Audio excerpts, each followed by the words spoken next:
que no nos representan, que sí. D'altra banda, però, parlàvem d'il·lusió. I d'il·lusió, en primer lloc, perquè veiem que el fenomen de Podem, des que ha aparegut, no ha parat de créixer i de reunir adeptes. I la societat espanyola, creiem, vol construir una societat més justa i cada cop hi ha més gent que entenem vol ser part activa d'aquesta solució. A més, també podem parlar d'il·lusió perquè ens estem adonant que hi ha formes de fer política que no només són possibles, com alguns, o que no creiem, sinó que a més són molt beneficioses. Aquestes noves formes són l'horizontalitat, per exemple, la transparència, però sobretot i centralment la creença de que la política no ha de ser un ofici de lucre, sinó que és una eina mitjançant la qual els ciutadans s'han d'atorgar ells mateixos el bé comú. I el benefici en la política és establir una sèrie de mecanismes de control que facin impossible aquest mal ús de la política. Aquests mecanismes són, en primer lloc, la limitació de sou i mandats, en segon lloc, que qualsevol càrrec públic estigui obligat a presentar els seus comptes, que estigui lligat a la transparència, i a més que cap persona que exerceixi la funció pública gaudeixi de privilegis, perquè entenem que no hem de crear les associacions de davant, no, que succeeix també molts cops entorn a Podem, és el tema de si l'esquerra, no, que són esquerres, no són esquerres, som a de baix, som a de dalt, com deia Nietzsche, no? Molts cops les paraules són més símbols i aquests símbols que les quals hom les interpreta com ell vol. Però sí que tenim clar és que sense igualtat d'oportunitats no hi pot haver legislació. Isaiah Berlin, un filòsof anglès, deia que no serveix de res una Constitució que garanteix els meus drets si les meves condicions materials no em permeten exercir els meus drets. Llavors, entenem que hem de crear una societat més justa. I com podem fer-ho? En primer lloc, que les rendes més altes siguin les que més aportin a la societat. I, a més, que coses que són de necessitat comuna, que tothom necessiti per igual, no puguin ser mai un motiu d'especulació i de mercantilisme. Aquestes coses poden ser la vivenda, poden ser l'educació, l'aigua, que estem veient que passa a Lleida, per exemple, les energies, la sanitat i totes les coses que podem dir. I bueno, ara sí, vull presentar la Diego Garzón, si no domins. La Diego Garzón ha estudiat Sociologia i Estudis Internacionals de l'Amèrica Llatina.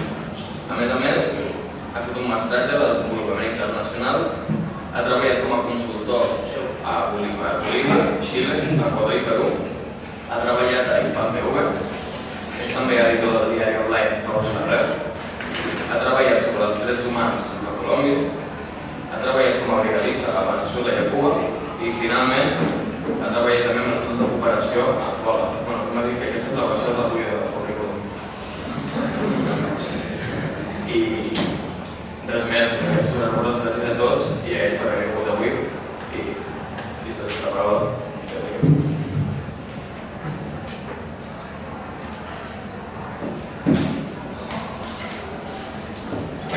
Bueno, es un placer estar aquí a comentar el currículum, pero soy un desempleado más como 6 millones. O sea, aunque tenga mucho currículum, actualmente este sistema implementado no vale la pena. Como está montado. Muchísimas gracias por la invitación. Yo soy de Tarrasa y sé que he estado 6 años trabajando fuera y entonces era un placer venir al Masnou y conocer un poco pues, las luchas que están dando aquí, ¿no?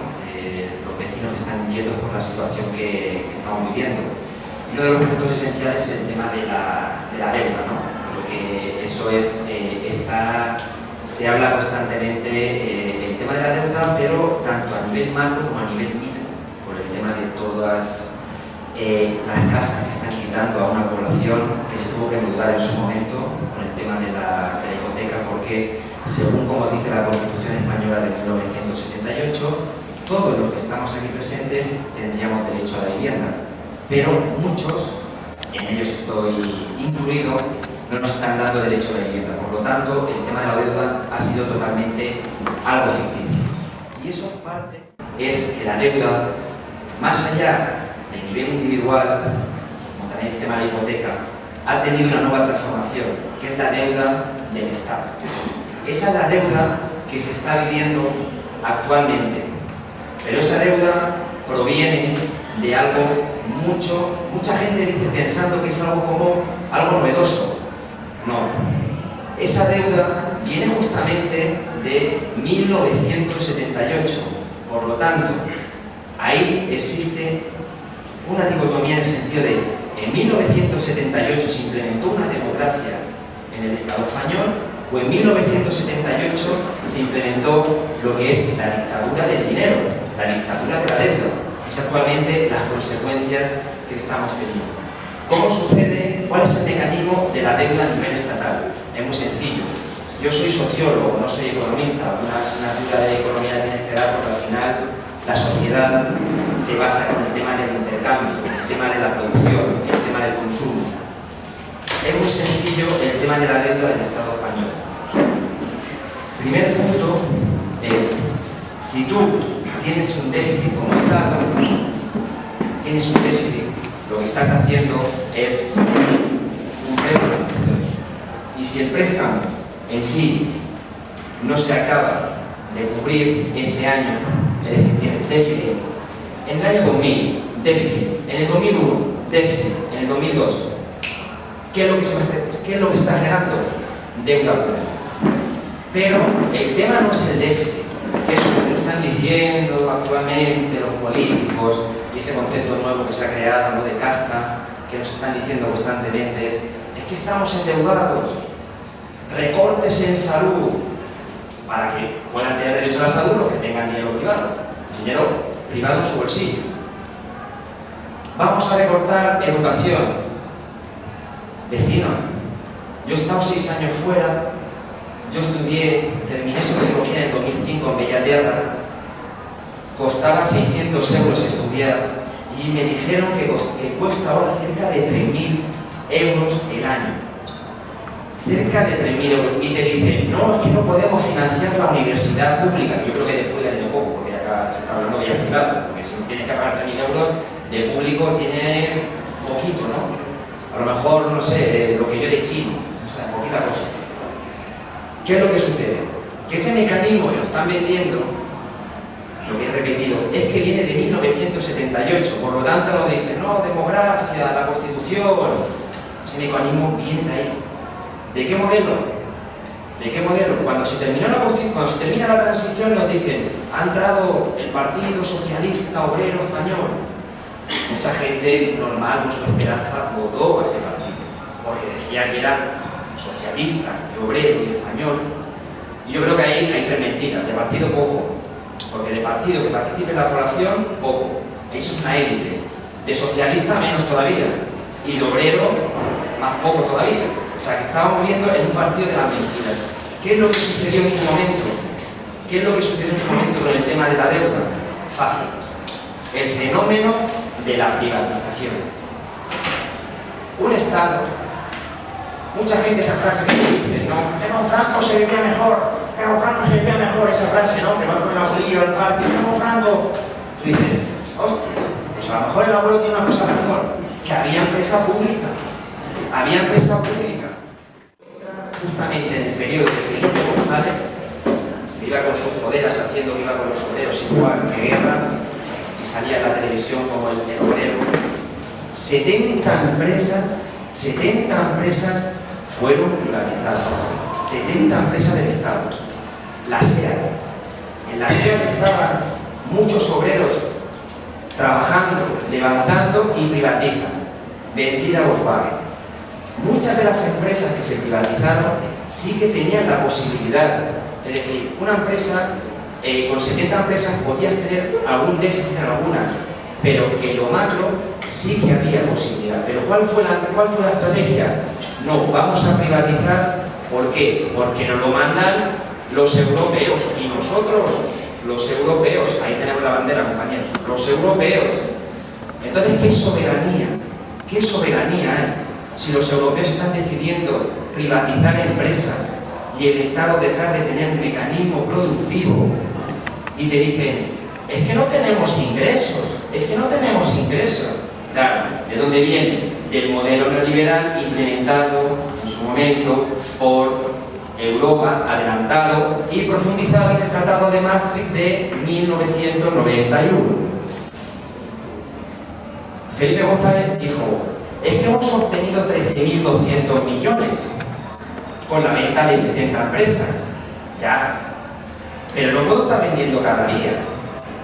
Si yo tengo un local y lo vendo y anoto, he vendido ese local, en ese año tendré un ingreso, pero el año que viene ya no lo tengo.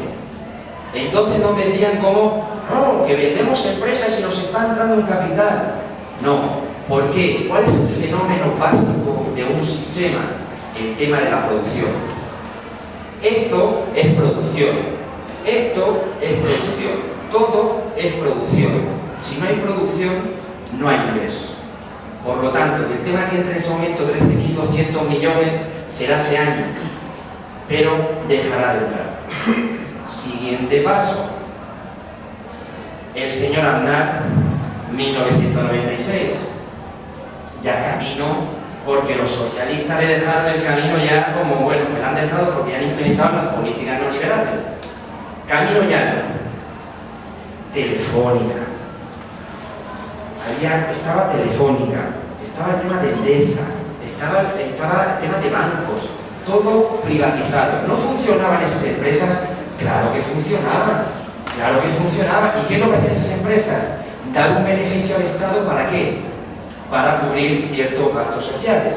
El Estado finalmente es como una empresa, es una empresa pública, y llegan y privatizan. ¿Qué es lo que sucede? ¿Por qué no viene la crisis en 1996 cuando el Estado deja de tener? La esencia es, la crisis no es del 2008, que nos están diciendo, es que en Estados Unidos la crisis subprime y entonces nos ha tocado. Que primero es, ya ese discurso es una pérdida de soberanía. Si por un factor externo te toca, ahí se nota la pérdida de soberanía. Pero la esencia no es esa. Cuando en el 96, justamente, entra Aznar y el Estado está perdiendo muchas empresas productivas para cubrir parte de sus gastos, no hay una crisis porque hay un nuevo fenómeno, el fenómeno del ladrillo. Si una crisis hubiese sido mucho antes del 2008, porque si el Estado, la crisis de la desigualdad, el Estado deja de tener empresas públicas, eso pasó en el corralito en Argentina. Menem vendió todo el tejido social. Menem vendió y se lo llevó el dinero a Suiza, como está pasando aquí con el señor Pujol, como está pasando ahí con el señor Bárcenas, que encima venden con sus intereses económicos privados, ¿no?, de lo que es la casta política vinculada con la casta económica. Por lo tanto, el fenómeno del ladrillo, nacido con esa ley municipalista descentralizada del señor Aznar, la crisis no sale todavía del modelo neoliberal. Se genera un boom de producción. Y Aznar genera un boom de producción mientras privatiza Repsol y esas empresas estratégicas, sectores estratégicos, comunicaciones. Un sector ultra estratégico, además, por la entrada del nuevo fenómeno en la sociedad de la información y la comunicación, el siglo XXI, Internet y el WhatsApp y todo eso. Todo eso eran fenómenos estratégicos. Privatizan. ¿Para qué? Con intereses propios. Yo digo una cosa muy sencilla, es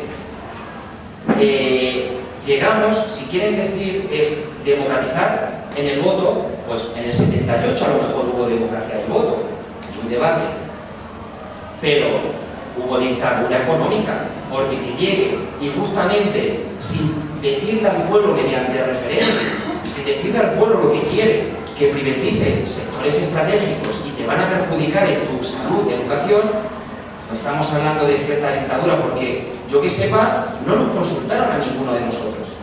Y eran sectores estratégicos, y actualmente hay gente que no puede estudiar en la universidad. No puede, ¿por qué? Por privatización de sectores estratégicos, y no nos consultaron.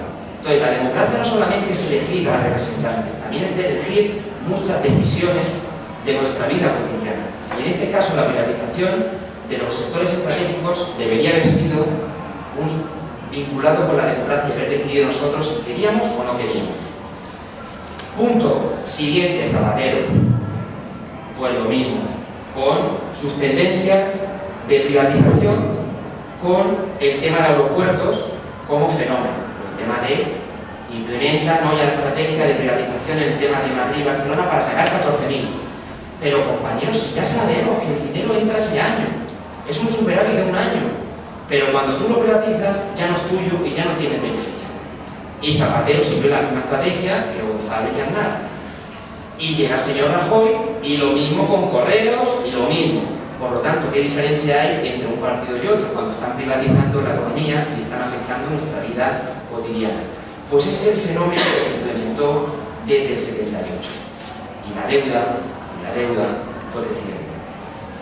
Nos meten el fenómeno del ladrillo. El fenómeno del ladrillo, desde el 96 hasta el 2008, hay un sector productivo que está escondiendo las privatizaciones que se han dado. Y ¿qué es lo que sucede ahora? Que el Estado, en lugar de tener beneficios mediante el ingreso de sus empresas, porque ya no las tiene, como Telefónica, ¿no? Ya no tiene empresa, entonces ya el Estado deja de ese beneficio. El Estado tiene otro tipo de beneficio mucho más dependiente y menos soberano, que es desde IVA, desde el tema del impuesto de IRPF. O sea que ya ha cambiado de ser un Estado productivo y subsistir con esa manera de su propia empresa, ser la que mantenga, a ser un Estado que se basa en el mercado, en el consumo. Si la gente consume, yo cojo impuestos, y esa es la única manera que puedo tener. Y luego lo mismo, IRPF, pero otra contradicción. IBEX 35, las grandes empresas, solamente 2 están pagando impuestos, las otras en sus paraísos fiscales. Entonces, ¿qué está pasando aquí? ¿Cómo el Estado se va a mantener? Claro, el Estado se mantiene ¿de qué?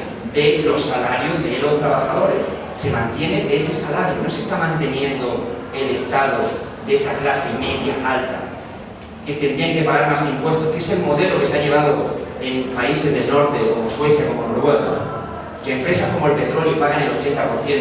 No, aquí son los trabajadores. Y hay un fenómeno muy sencillo. Cuando cae el fenómeno del ladrillo, la sobreproducción que se genera, cae, y aumenta el desempleo, llega el Estado y dice, es que no tenemos dinero. ¿Por qué? Porque hay desempleados. ¿Y por qué? Porque el Estado vivía de los trabajadores, pero no de la media y grande empresa. No. Pequeño comercio en mi barrio que pague lo mismo que el Carrefour algunos impuestos. Alucinante. El otro día, como anécdota, hablo con una chica que me ha metido su negocio en el barrio pequeñito, una frutería, y me dice que estoy pagando lo mismo, o un impuesto similar. ¿Cómo puede ser eso? ¿Qué poder adquisitivo tiene una empresa y otra? Por lo tanto, las clases trabajadoras, pequeños propietarios, son los que han mantenido este modelo. Y cuando ha caído, del 2008, entonces se está viendo cuál es el fenómeno que está sucediendo. El tema de la salvación. El tema de la salvación del tema de la economía. Cuando cae España, en 2008, ¿qué es lo que sucede? No tenemos soberanía ya. No hay soberanía. Nos vendieron bien el discurso de Europa. El único país que aprobó el referéndum fuimos nosotros. La verdad que yo le comentaba a gente de América Latina, qué vergüenza. Francia dijo que no, creo que Irlanda dijo que no. No sé si algún otro país dijo que no. Solamente Alemania aprobó por el Congreso, no por referéndum, pero por Congreso. Y España nos vende el PSOE y el PP ese falso bipartidismo y nos dice que vamos a la Constitución Europea. ¿Sabéis lo que nos ha llevado a la Constitución Europea? Primer punto, pérdida de soberanía monetaria. ¿Qué sucede? Nos han hecho plan de rescate. El fenómeno del memorándum en el 2012, que intentan ocultarlo. ¿Y qué ha pasado de esa manera? Le han dado a España 100.000 millones de euros. Pero ¿sabéis cuál es el problema a veces del tema, incluso ya económico? Que no tenemos banco central. No hay banco central. Antiguamente, si se necesitaba imprimir el tema del billete, se imprimía en el Banco Central de Madrid. ¿Sabéis cómo sucede ahora el tema económico? Muy sencillo. Banco Central Europeo, créditos al 1%. Y eso pasa a el BBVA. Al 6% del BBVA se lo pasa al Estado. El Banco Central no es un banco público, es un banco privado. Solamente actúa en casos que fácilmente implementan lo que se le dice la troika.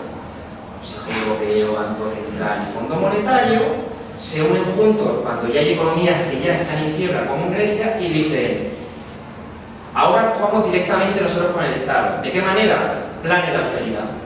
Yo te doy dinero, pero tú vas a privatizar todo. Pero todo. Va a ser un momento que hasta el aire vamos a tener que pagar. Hasta el aire y el sol. Por lo tanto, el tema de entrar en la Unión Europea es una pérdida de soberanía económica.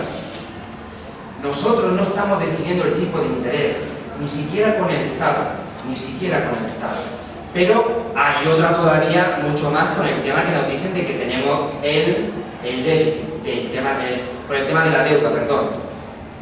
El Estado recoge dinero, pasa del Banco Central Europeo al 1%, 6% al BBVA y de ahí pasa al Estado. Pero es que además el Estado ya es alucinante. Les están dando a ustedes, trabajadores, trabajadoras, les están dando, comerciantes, el dinero ese. El dinero ese, ¿dónde va? A Bankia. Entonces, ¿cómo puede ser que llegue a Bankia? ¿Sabéis cuánto es el déficit ahora mismo español? El déficit español, desde 2008, lo apunté, supera el billón de euros. Ahora, actualmente el billón de euros. 2008 estaban 436.000, se ha duplicado. ¿Y sabéis cuánto han sido los planes de rescate a los bancos?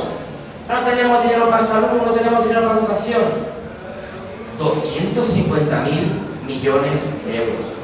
Ese ha sido el plan que ha salido de dinero público nuestro, que tendría que ir a salud, a educación, y todo eso lo han dicho para entidades privadas. O sea que doble fenómeno que nos se dice popularmente la palabra jodiendo. El tema de la deuda legítima no es algo nuevo. Ahora mismo pues ha salido mucho más en el tema del discurso. Se comentó en su momento el tema de la deuda odiosa. Es un concepto que se creó Naum, que es un economista ruso, en 1927, incluso antes del crack del 29, ya dice: nosotros no queremos, hay una deuda odiosa, por lo tanto esa deuda se tendría que quitar. ¿A qué se refería en ese momento? Si tú das dinero a un país que es una dictadura, cuando luego llega la democracia, esa deuda no tendría que estar. Esa era la definición que hacía en su primer momento, pero la deuda legítima ha ido creciendo y justamente se ha generado un crecimiento en la opinión pública por el hecho de, a partir del 2008, todo y que, como volvemos a veces, la causa fue, desde mi punto de vista, en 1978 con la privatización de recursos estratégicos en el Estado español, sin consultar al pueblo soberanamente. Es un punto que no es válido para el tema de la deuda. Lo que tendría que generarse es una entidad propia, una entidad propia que centralice esa entidad lo que es el tema de la deuda. Que finalmente, directamente el Banco Central Español, o en su momento una entidad pública, sea como sea la que haga el crédito directo con la persona. ¿Qué es lo que sucede? Que en el sistema, ¿cuál es el principal problema? El intermediario. Y eso pasa a nivel productivo. ¿Quiénes son los que se ganan las grandes ganancias? Es el productor del tomate, no es el productor del tomate que está a la hora, allí en el sol, no es el intermediario, el que le compra el tomate y luego se le vende a la grande superficie.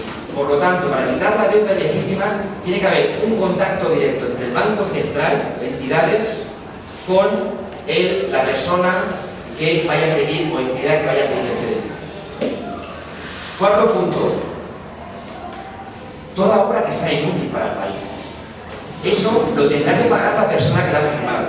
Que de repente salga una obra, vamos a endeudarnos porque me apetece ese político representativo que al final tiene vínculo con la empresa privada que va a hacer la obra, y me apetece hacer, no sé, un puente. Y ese puente es válido para el pueblo, y ese puente vale, y ese puente no, posiblemente no. Y es un gasto público que se está haciendo no por el bien público, es un gasto público que se está haciendo por el bien privado. ¿Por qué? Porque hace su licitación y finalmente cae a su hermano o a su cuñado. Y así ha funcionado en los municipios, en muchos municipios así. Eso es deuda legítima. Esa deuda no tendría que estar, esa deuda que la paguen ellos.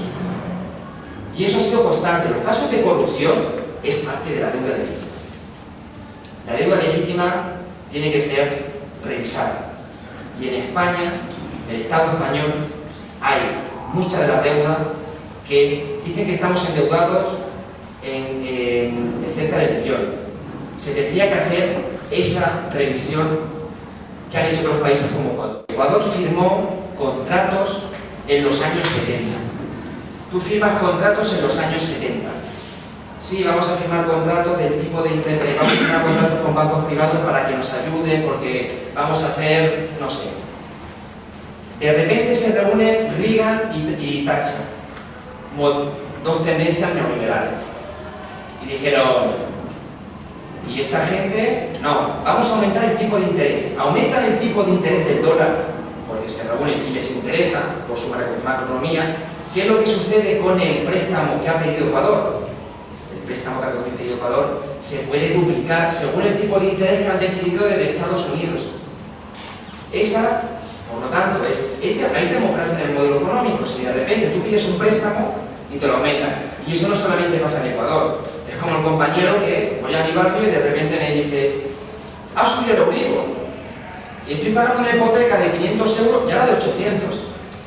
O sea que el salario no aumenta, pero el Euribor de un día para otro aumenta. ¿Por qué? Porque lo deciden 4 personas de corbata desde su despacho.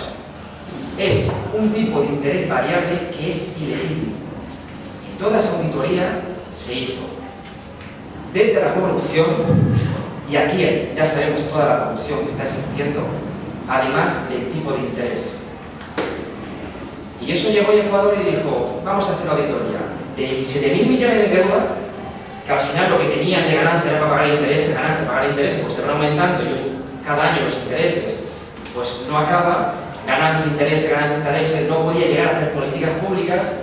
Pues hicieron esa auditoría y dijeron, nosotros no pagamos la deuda legítima, nosotros pagamos la deuda válida, no estamos diciendo no pagar ninguna deuda, pero cuando pedimos el crédito, el tipo de interés era este, un interés fijo que vamos a pagar según el crecimiento económico de cada año, ¿de acuerdo? Vamos a pagar, pero no sobre el tipo de interés que decidan 2 personas con su corbata desde la Reserva Federal de Estados Unidos, no, vamos a pagar según el crédito que se pidió en su momento.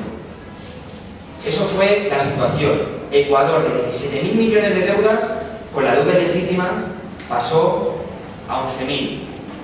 6.000 millones que actualmente, en lugar de ir a la deuda de intereses privados, ¿qué está pasando con ese dinero? Ese dinero está cayendo en inversión pública.